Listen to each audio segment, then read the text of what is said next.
Assalamualaikum warahmatullahi wabarakatuh.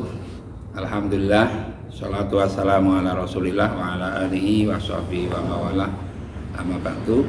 Kaum muslimin muslimat rahimakumullah. Alhamdulillah, pada sore hari ini kita bertemu kembali melalui channel YouTube Penyuluh Menyapa. Bulan Ramadan sering disebut Syahrul Quran, bulannya Al-Quran, di mana Allah menurunkan Al-Quran di bulan Ramadan, tepatnya pada tanggal 17. Maka dari itu, bagaimana bulan Ramadan ini kita gunakan sebagai momentum untuk merenungkan kembali bagaimana kita memperlakukan Al-Quran, bagaimana kita bergaul dengan Al-Quran, bagaimana kita membaca Al-Quran, dan bagaimana kita memahami Al-Quran, agar kita tidak termasuk orang-orang yang mengabaikan Al-Quran. Sebagaimana firman Allah dalam surat Al-Furqan, wa qala Rasul ya Rabbi inna qaumit takhadhu hadzal Qur'ana mahjura. Rasulullah berkata, wahai Tuhanku, sesungguhnya umatku adalah orang-orang yang mengabaikan Al-Quran.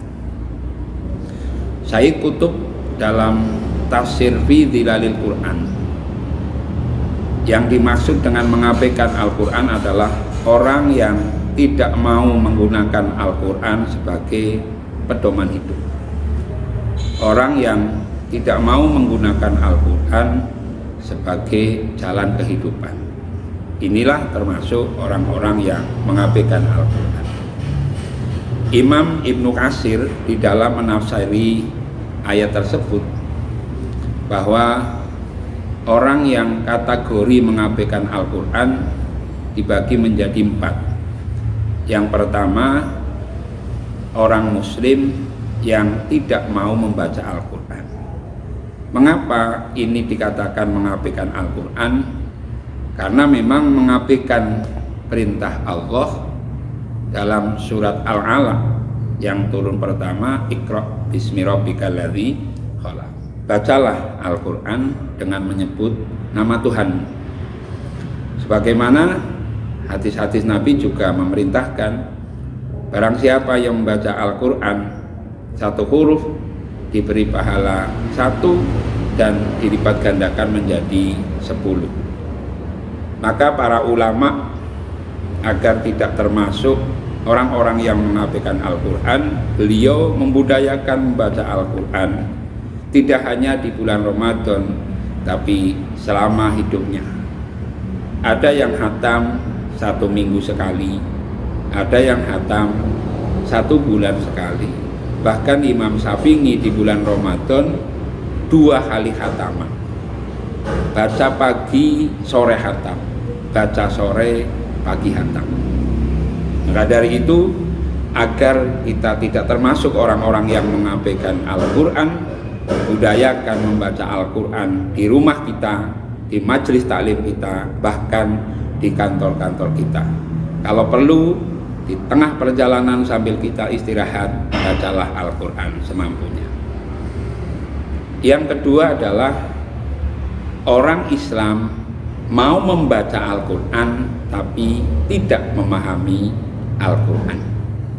Maka setelah kita membaca, kita naik pada teori yang kedua, kita pahami Al-Quran mulai per ayat, mulai tafsir secara global dan tafsir secara terperinci, agar kita menjadi orang-orang yang tidak mengabaikan Al-Quran.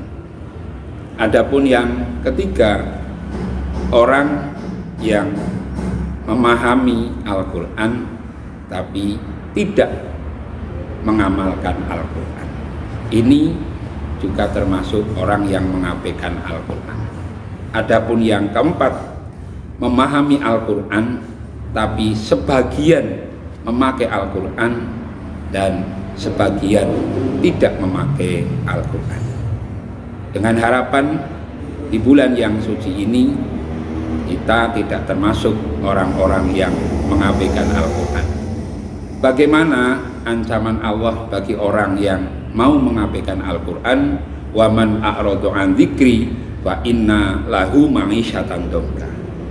Barang siapa yang melupakan ingat kepadaku atau melupakan membaca Al-Quran, maka akan diberi kehidupan yang sempit. Sempit rezekinya, sempit penghidupannya, bahkan mungkin sempit karirnya. Terima kasih. Semoga kita tidak termasuk orang-orang yang mengabaikan Al-Quran. Wassalamualaikum warahmatullahi wabarakatuh.